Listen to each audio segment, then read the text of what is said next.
Viral albino মহিষ Donald Trump দেখিয়ে দিল জনপ্রিয়তা কখনো কখনো মৃত্যুর মুখ থেকেও ফিরিয়ে আনতে পারে। কোরবানির জন্য কেনা হয়েছিল প্রায় ৭০০ কেজি ওজনের বিশাল এই মহিষ।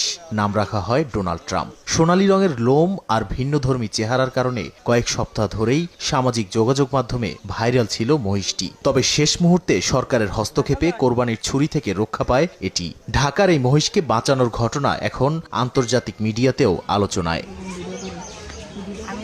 বার্তা সংস্থা রয়টার্স ও তুরস্কের বার্তা সংস্থা আনাদোলু বলছে, মহেশটির তারকা খ্যাতি শেষ পর্যন্ত তার জীবন বাঁচিয়েছে। অন্যদিকে স্কাই নিউজের প্রতিবেদনে বলা হয়, সামাজিক যোগাযোগ মাধ্যমে প্রাণীটিকে ঘিরে মানুষের আগ্রহ এতটাই বেড়ে যায় যে নিরাপত্তার কারণ দেখিয়ে কোরবানি বন্ধ করা হয়। একই তথ্য উঠে এসেছে ইয়াহু নিউজ কানাডার প্রতিবেদনেও।